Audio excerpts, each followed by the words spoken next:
귀하고 복된 안식일에 또 주의 성전을 찾으신 우리 모든 성도님들 진심으로 환영합니다. 한 주일 동안 잘 지내셨습니까? 오늘 3월 1일인데요. 한 해가 시작된 지가 그제 같은데 벌써 2달이 지났습니다. 꽃샘 추위가 이번 주말에 온다고 하는데요. 수도권이나 중부지방은 영하 12도, 10도까지 내려간다고 하고요. 우리 여기 남부지방은 영하 한 1도 정도 그렇게 예상이 되는데, 그럼에도 불구하고 이 봄이라고 하는 대세를 거스릴 수는 없는 것 같습니다. 잠깐 꽃을 시샘하는 추위가 있긴 하지만은 해가 길어졌기 때문에 곧 따뜻한 봄이 찾아올 것 같습니다. 미국에 가니까요, 그런 재미있는 말이 있던데, 거기는 봄에 대한 이 꽃샘 추위라는 말은 없고, 가을이 되고 이제 가을로 이렇게 넘어가는 그런 시점에 갑자기 여름처럼 뜨거워지는 그 날씨가 있더라고요. 그래서 가을로 넘어가는데 갑자기 또 여름처럼 따뜻한 그런 날씨가 있는데, 그것을 갖다가 인디안 썸머라 그러더라고요. 인디안들이 어디 사라졌다가 갑자기 이제 공격하는 것처럼, 그래서 이름을 그렇게 붙였던데, 우리나라 꽃샘 추위라는 말이 더 아름다운 것 같습니다. 그래서 우리 모두가 함께 건강히 유의하시고 또 다가오는 봄을 기대하는 마음으로 이 주말 안식일 즐겁게 보내시기를 간절히 바랍니다. 오늘은 조금 건너뛰어서요, 신명기 18장을 함께 공부하도록 하겠습니다. 제목을 누구를 신뢰할 것인가, 제목을 이렇게 붙여봤습니다.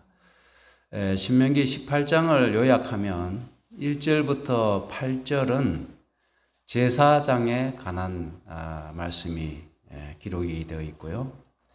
그 다음에 9절부터 14절의 말씀은 무속인에 대한 말씀이 있습니다. 무속인에 관한 경고의 말씀이 있고요. 그 다음에 마지막 15절부터 22절은 선지자에 관하여 말씀을 주고 계십니다. 그래서 좀 특별하죠, 신명기 18장은. 그래서 제가 제목을 누구를 신뢰할 것인가 이렇게 붙였는데, 앞에는 제사장에 대해서, 또 중간에는 무속인에 대해서, 마지막은 선지자에 대하여 이렇게 말씀을 하고 계십니다. 먼저 제사장에 대해서 좀 살펴보겠습니다. 여러분들, 제사장은 뭐 하는 사람입니까? 제사장은? 제사 드리는 사람입니까? 성소에서 봉사하고 또 백성들의 죄를 속죄하는 직무를 수행하는 사람들이죠. 그래서 백성들의 죄를 속죄하기 위한 봉사를 하기 위해서 하나님이 구별하신 사람들입니다. 또 성소에 등불도 밝히고 또 떡상도 교체하고, 그가 일상적으로 해야 하는 중요한 일들이 있는데, 하나님께서 임재하시는 거룩한 장소이기 때문에 그곳에서 봉사하고, 또 주요한 그의 일은 백성들을 위해 하나님 앞에서 봉사하는 사람들입니다. 레위 사람 제사장과 레위의 온 지파는 이스라엘 중에 풍깃도 없고 기업도 없을지니 그들은 여호와의 화제물과 그 기업을 먹을 것이라. 그래서 이것은 성경에 하나님께서 분명히 말씀하셨습니다. 그래서 화제물, 백성들이 가져오는 그 제물, 제사를 위해서 드리는 그 제물과 그 기업을 먹을 것이라. 그들이 그 형제 중에 기업이 없을 것은 그들에게 대하여 말씀하신 같이 여호와께서 그들의 기업이 되심이라. 토지를 분배받지 못했죠. 그렇죠? 그러나 하나님께서 보장하셨잖아요. 하나님께서 그들의 기업이 되실 것이다. 여러분은 어떤 걸 선택하시고 싶으십니까? 토지를 받고 싶으십니까? 아니면 여호와가 기업이 된다고 하는 이 약속을 선택하시겠습니까? 예, 조금 목소리 작으신데요. 예, 아마 땅을 워낙 좋아하시니까 대부분은. 예. 그래서 레위인들은 하나님이 그들의 기업이 되실 것이다. 하나님이 그들을 보장해 주시겠다. 이런 약속으로 일하는 사람들이죠. 그래서 그것이 참 너무나 큰 복이라고 저는 생각합니다. 저도 옛날로 따지면 제사장 그룹에 속한 사람이지만은 세상에서 직업을 가지면 더 많은 돈을 벌 수도 있고 더 안락한 삶을 살 수도 있습니다. 근데 이러한 목회 일을 하면서 누리는 영적인 어떤 유익과 복은 돈으로 계산할 수 없는 거잖아요. 예. 그래서 목회자 자녀들이 때로는 부모가 목사인 것에 대해서 굉장히 부담스럽게 생각하는 그런 사람들도 있고 이렇게 한데, 또 피해자, 어린 시절 교회에서 어떤 피해자처럼 그런 상처가 있다고도 합니다. 근데 그들이 좀 커서 그들이 목사의 자식으로 성장하게 된 것이 얼마나 큰 영적인 복인가 하는 것을 깨닫게 되면 얼마나 좋을까요? 3절부터 5절에 있는 말씀은 제사장이 백성에게서 받을 음식에 대해서 말씀하고 있는데, 제물의 우양을 물론하고 그 앞 넓적다리와 두 볼과 위라, 그들이 제물 중에서 어떤 부분을 선택할 것인지. 엘리의 아들들은 어떻게 했어요? 이걸 잘 지켰습니까? 잘 지키지 않았죠. 자기들이 맛있는 부위를 골라가고 제사 드리기 전에 고기를 가져가고 이런 악행을 저지르지 않았습니까? 근데 하나님께서 딱 지정하셨어요, 그것을. 또 너의 처음 된 곡식과 포도주와 기름과 처음 깎은 양털은 레위인들에게 돌리게 되어 있었습니다. 이는 왜 그렇게 해야 하는가 하면, 이는 너의 하나님 여호와께서 너의 모든 지파 중에서 그들을 택하시고 그와 그의 자손으로 영영이 여호와의 이름으로 서서 섬기게 하셨습니다. 예, 그들이 영영이 그 직분을 감당하도록 하나님이 그렇게 세우셨다. 택하셔서 세우셨다라고 말씀합니다. 그리고 6절부터 8절 굉장히 흥미로운 장면이 나오는데요. 이스라엘 온 땅 어느 성읍에든지 거하는 레위인이, 이 레위인이 중앙 성소의 근처에만 머물렀습니까? 아니면 이스라엘 전체 지역이 흩어져 있었습니까? 레위인들이 흩어져 있었죠. 그들의 성읍, 그들에게 배당된 성읍이 몇 개였습니까? 48성읍이죠. 48성읍이었는데 그들이 48성읍에 다 흩어져 있으면서 이스라엘 전체에 어떤 종교적 또 교육적인 목적으로 백성들에게 봉사하는 그런 직분을 행하고 있었습니다. 근데 어느 성읍에 있든지 그 레위인이 간절한 소원이 있는 겁니다. 어떤 소원일까요? 한번 보십시오. 그곳을 떠나 여호와의 택하신 곳에, 여기서 여호와의 택하신 곳은 뭔가 하면 중앙 성소를 가리킵니다. 하나님께서 성소를 세우라고 명하신 곳입니다. 택하신 곳에 이르면 이렇게 되어 있는데, 이 말씀은 그들이 지방에 있다가 중앙에 진출하고 싶은 겁니다. 중앙 성소에서 봉사하고 싶은 거예요. 지방에 있다가. 예를 들면 제가 지금 동마산 교회에 있다가 연합회에 올라가고 싶은 거예요. 연합회에서 봉사하고 싶은 겁니다.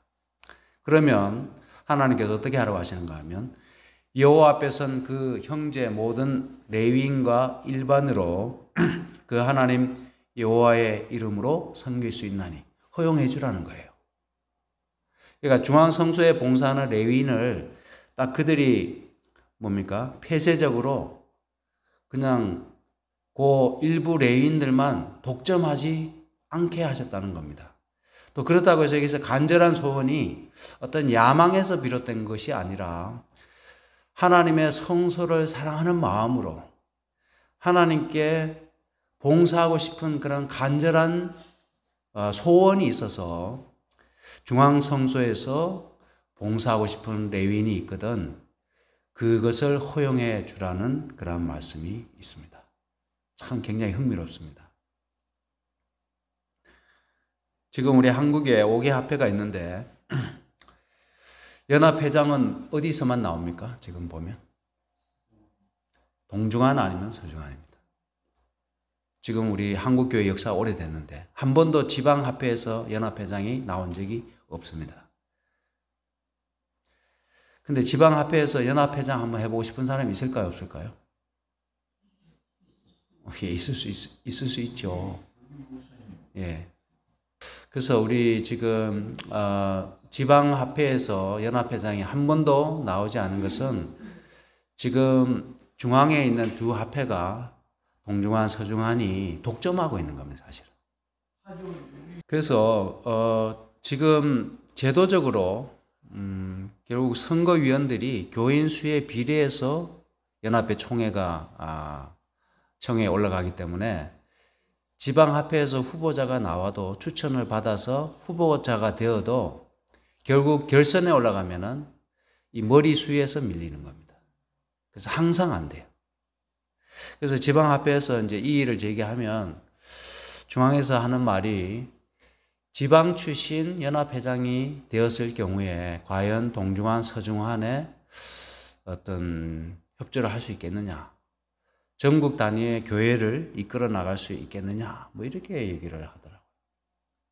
근데 우리 교회가 시스템으로 움직이거든요. 사실은 시스템으로 움직이는데 지방 출신 연합회장이라고 해서 이 시스템이 가동이 안 되고 중앙합회 출신이라고 해서 가동이 되고 그 정도의 어떤 우리 교회는 아니거든요.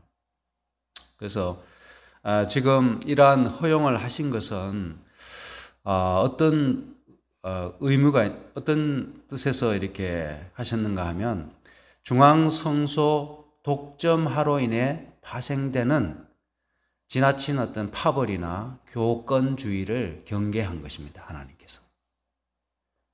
그래서 일부 계층의 사람들만 그 대제사장이나 혹은 그 중앙성소에 봉사할 수 있는 특권을 누리지 않도록 하기 위해서 하나님이 그 길을 터주라고 말씀하셨습니다.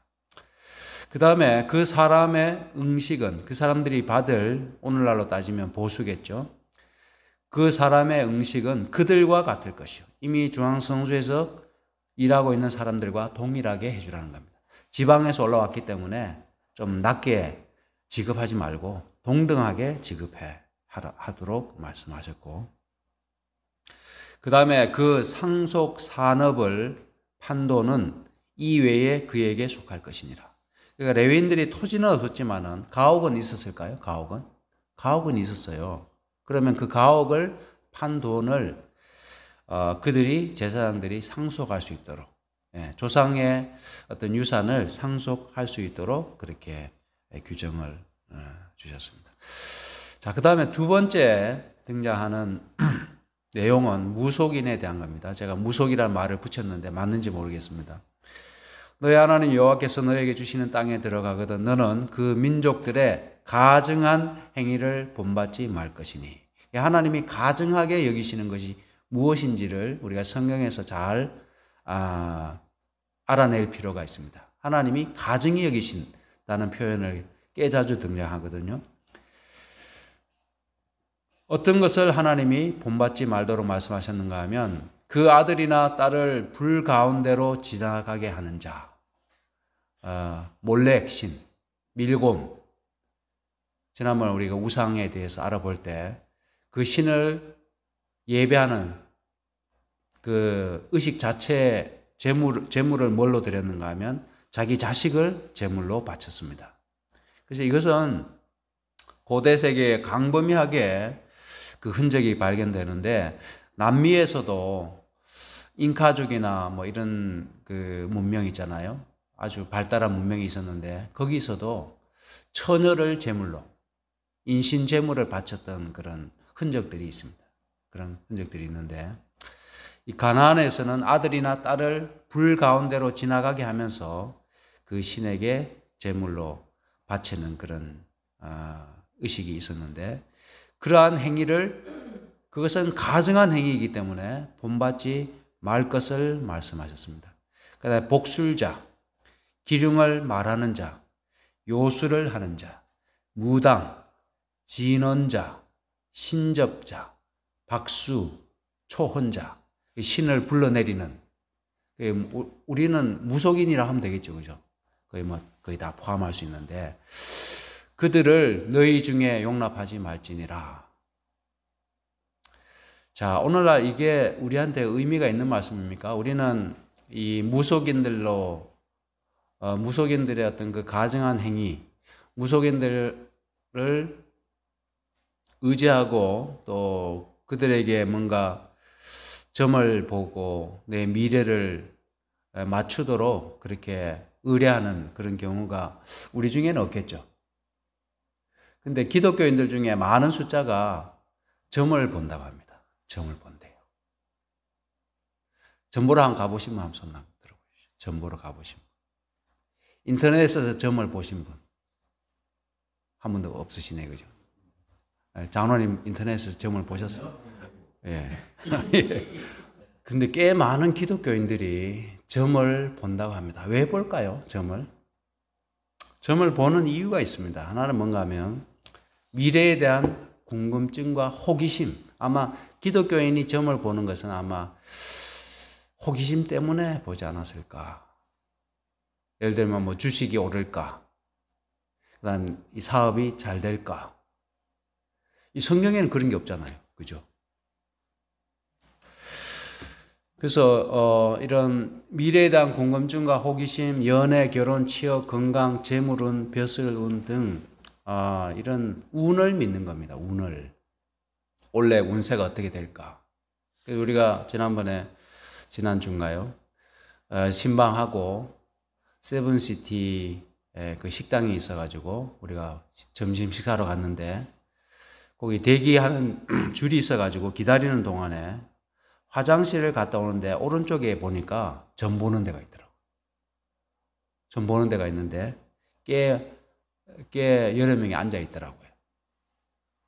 그래서 뭐 손금을 가지고 뭐 여기 생명선, 뭐 또 재물 뭐 이런 것도 보기도 하고 또 뭐 하여튼 그 사람들 보는 거 있잖아요. 관상을 통해서 보기도 하고 그 다음에 사주팔자에서 생년월일이나 이런 거 가지고 보기도 하고 이렇게 합니다.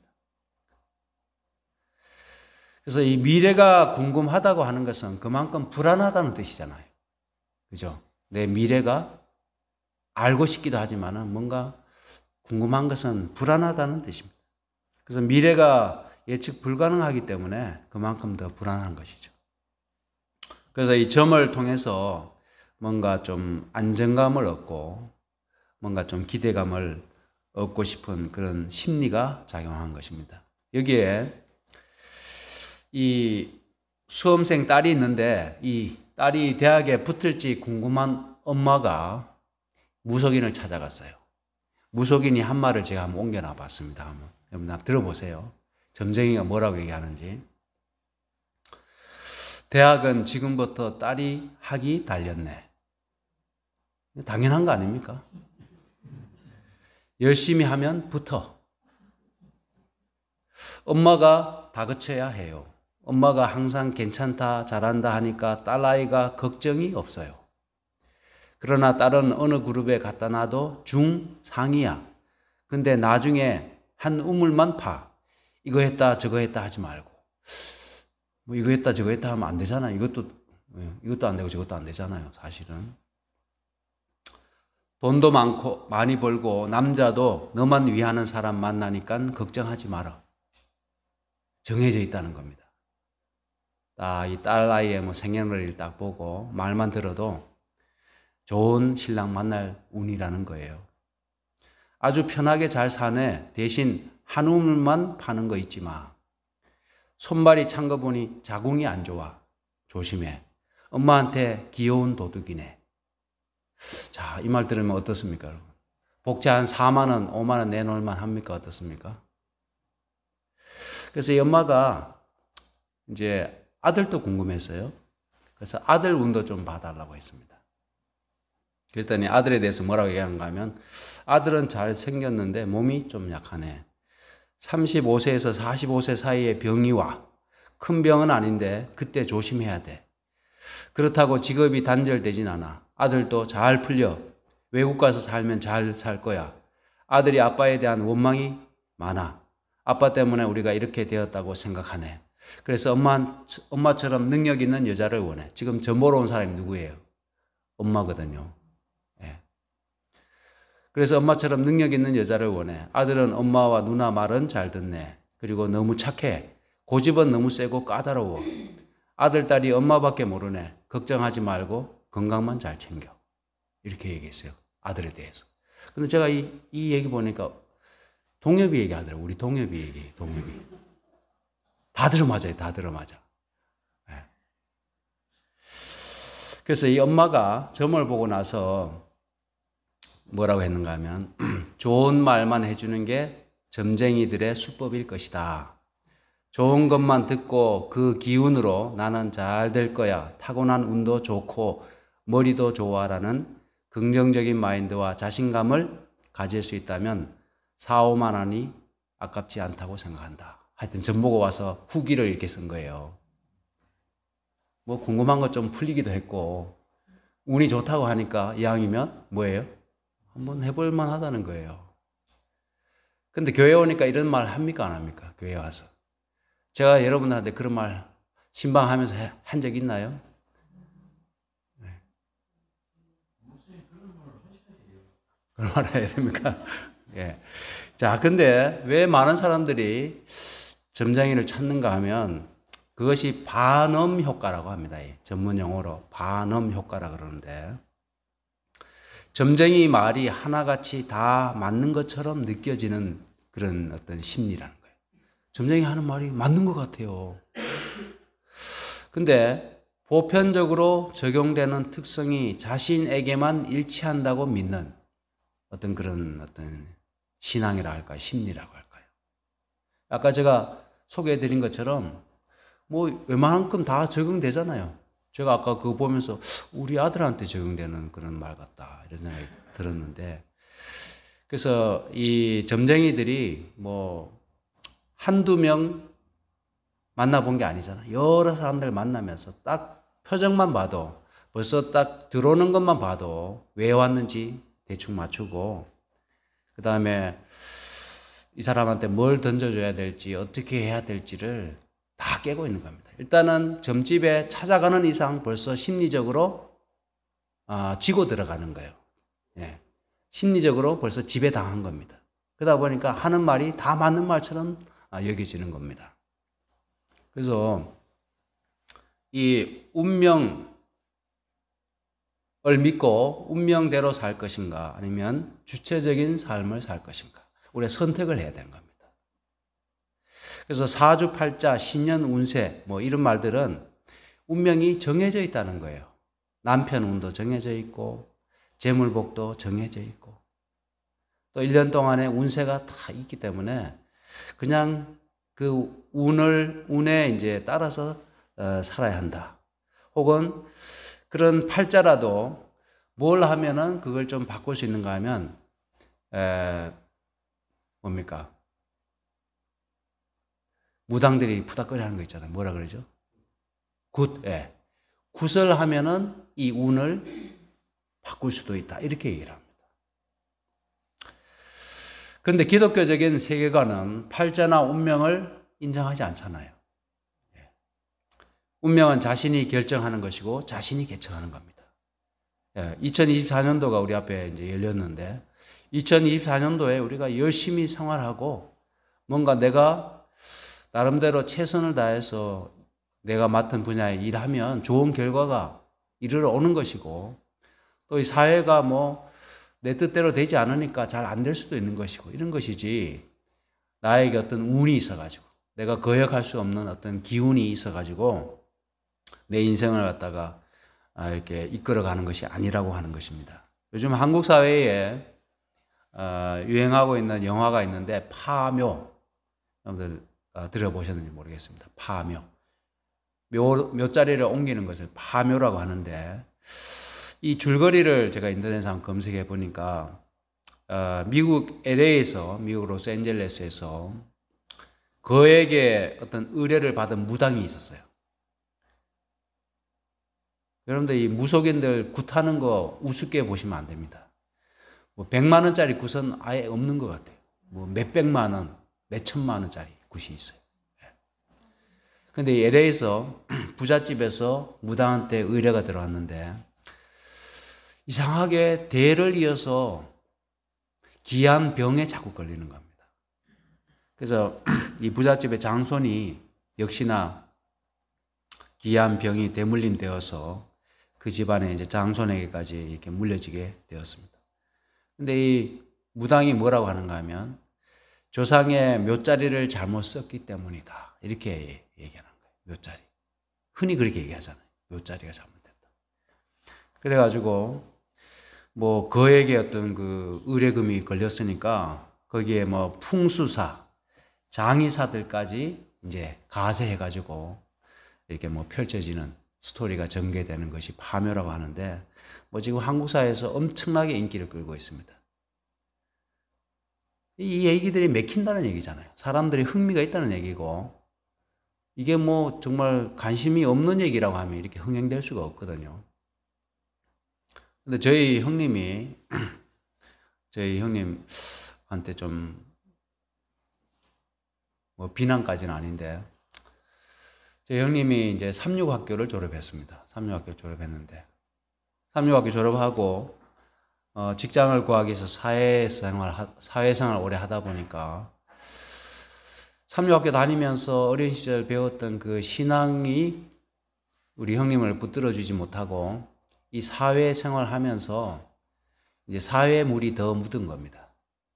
그러니까 고등학교 때까지 이제 365학교 다녔으니까 성인이 되면서부터 몇십 년을 이제 사회에서 살았으니까요.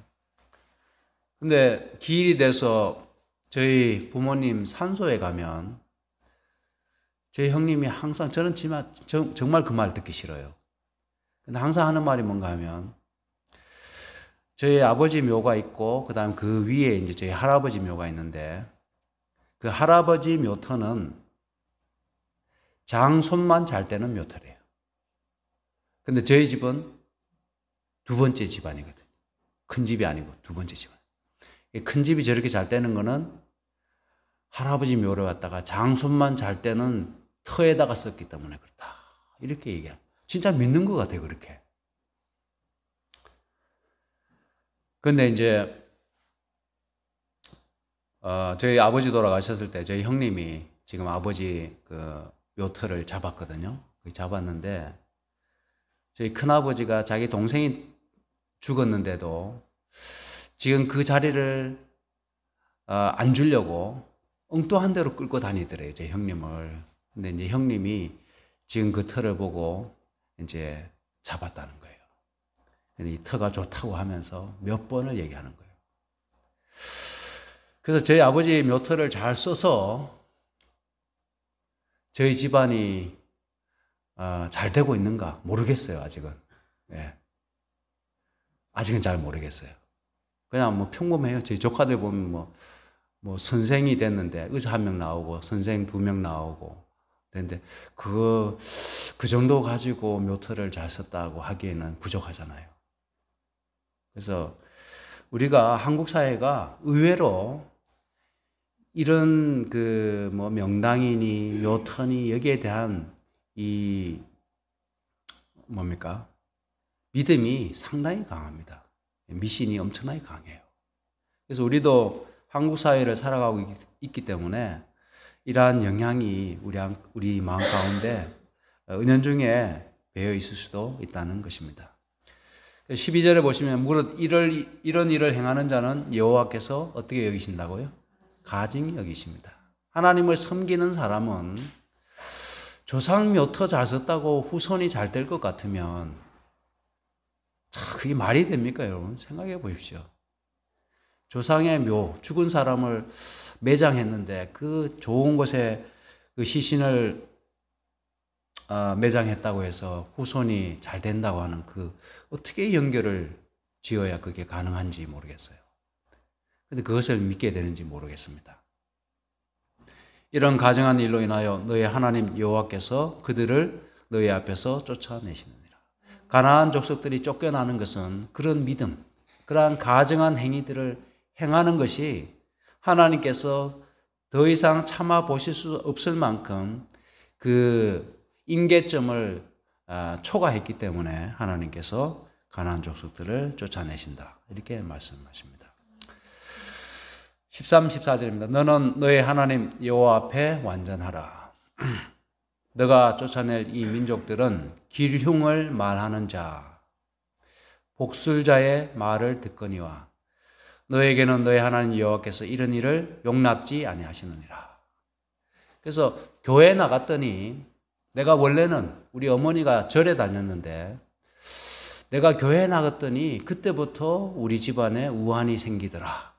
여러분들 이런 말을 하면은 어떻게 해야 할까요?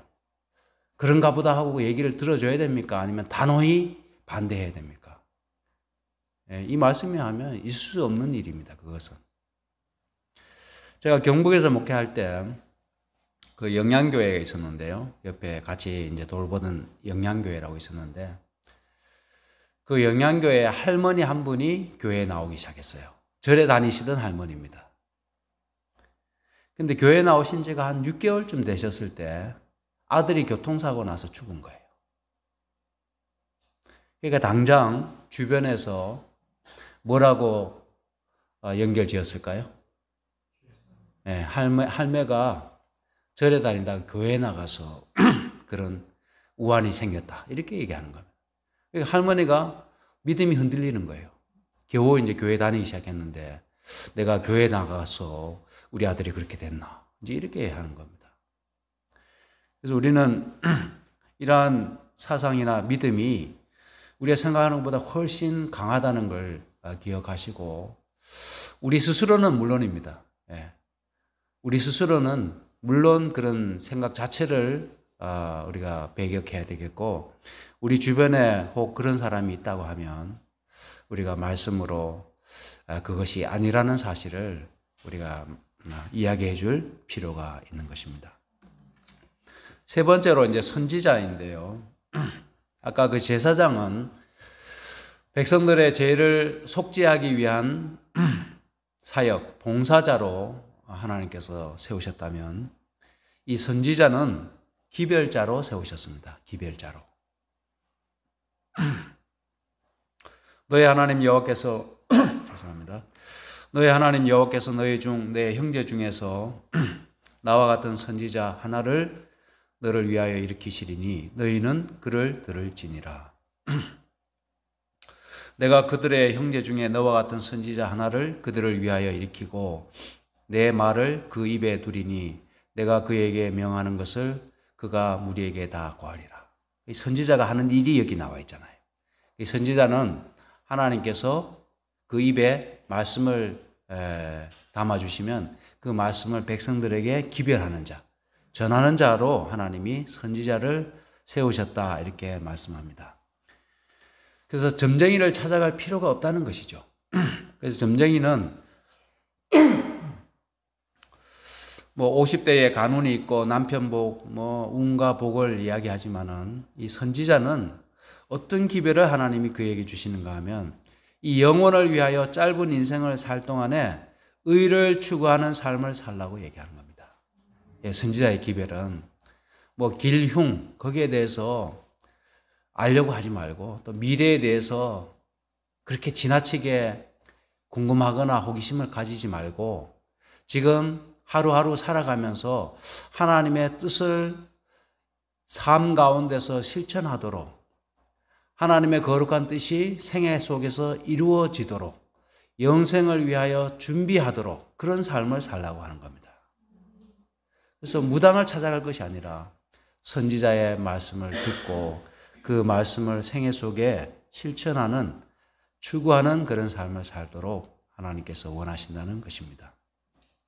전도서 3장 11절에 보시면 하나님이 모든 것을 지으시되 때를 따라 아름답게 하셨고 또 사람에게 영혼을 사모하는 마음을 주셨느니라. 그러나 오늘 강조하는 말씀은 뒷부분입니다. 하나님의 하시는 일의 시종을 사람으로 측량할 수 없게 하셨도다. 하나님이 우리 사람들이 미래까지 이렇게 알 수 있도록 그렇게 허락하지 않으셨다는 겁니다. 하나님의 섭리가 또 하나님의 길이 수만 가지인데 사람들이 그것을 측량할 수 없게 하셨어요.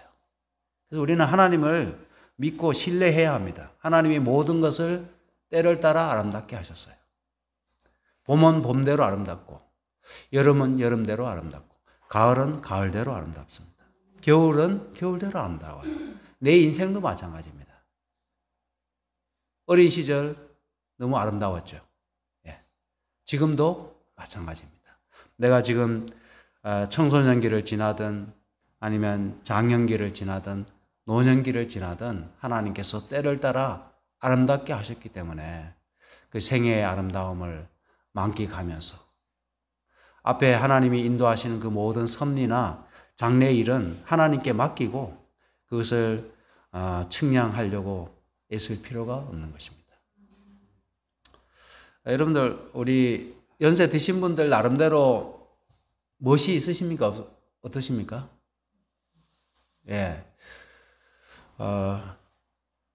연세 드셔도 나름대로의 멋이 있고 아름다움이 있습니다. 그래서 늙어감에 대해서 우리가 슬퍼하거나 우울해할 필요가 없는 것 같아요. 그래서 노년에는 노년 많이 풍길 수 있는 아름다움이 있는 것입니다. 따라갈 수가 없어요, 그것은. 그 인생의 여러 고난과 시련을 다 이기고 삶의 모든 어떤 의무들을 다 이룬 다음에 여유 있게 노년을 살아가는 인생이 아름다운 것입니다. 주름이 져 있고 손의 마디는 굵어도 그 손마디가 얼마나 생을 열심히 살았기에, 그렇죠? 수고를 많이 했기에 그 손이 그렇게 되었겠습니까?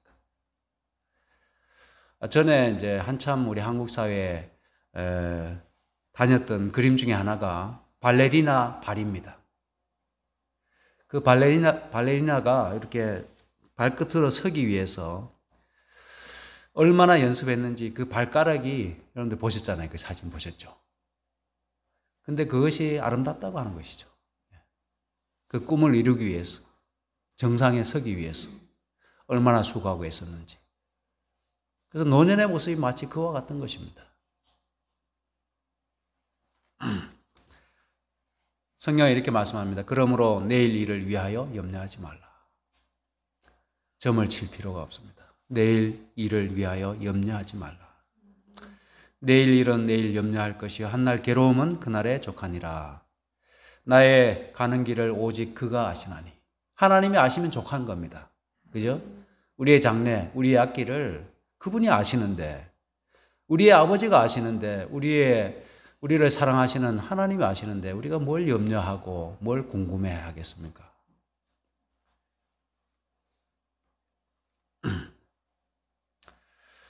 무릇 그가 내 이름으로 고하는 내 말을 듣지 아니하는 자는 내게 벌을 받을 것이요. 하나님께서 선지자로 말미암아서 주시는 말씀을 듣지 아니하는 자는 내게 벌을 받을 것이요. 내가 고하라고 명하지 아니한 말을 어떤 선지자가 만일 방자히 내 이름으로 고하든지 다른 신의 이름으로 말하면 그 선지자는 죽임을 당하리라. 그래서 이 선지자가 맡은 일이 그 말의 무게가 얼마나 큰지를 말씀하고, 그 다음에 선지자를 사칭하는 자들을 주의할 것을 말씀하고 있습니다. 그래서 참 선지자, 거짓 선지자를 구별하는 것을 잘 아시지 않습니까? 자, 이 말씀 보고 마치겠습니다. 21절, 22절 보시면 너가 혹시 심중에 이르기를 그 말이 여호와의 이르신 말씀인지 우리가 어떻게 알리요 하리라. 만일 선지자가 있어서 여호와의 이름으로 말한 일에 증언도 없고 성취함도 없으면 이는 여호와의 말씀하신 것이 아니요 그 선지자가 방자히 한 말이니 너는 그를 두려워하지 말지니라. 그래서 선지자가 하는 말씀이 하나님이 주신 말씀인지 아닌지를 어떻게 구별할 수 있는가? 증언과 성취함으로 구별하라. 그래서 선지자의 글이 있잖아요. 시편과, 그죠? 모세와 선지자와 시편에 그리 여기 있지 않습니까? 자, 이 말씀이 하나님의 말씀인 증언과 성취함이 있습니까? 없습니까? 성경 말씀이. 있잖아요. 그죠? 이 성경 말씀에 증거가 있고 이 말씀의 성취를 우리가 보고 있지 않습니까? 그래서 우리는 이 말씀을 따라서 살아가면 우리가 두려워할 것이 없고 하나님이 인도하시는 아름다운 생애의 길을 우리가 걷게 될 수 있는 것입니다. 그래서 우리가 누구를 신뢰할 것인가? 많은 사람들이 점집을 찾는다 할지라도 우리는 하나님을 신뢰하면서 선지자의 말씀을 신뢰하면서 형통한 삶을 살아가게 되시기를 간절히 바라면서 말씀을 마치겠습니다.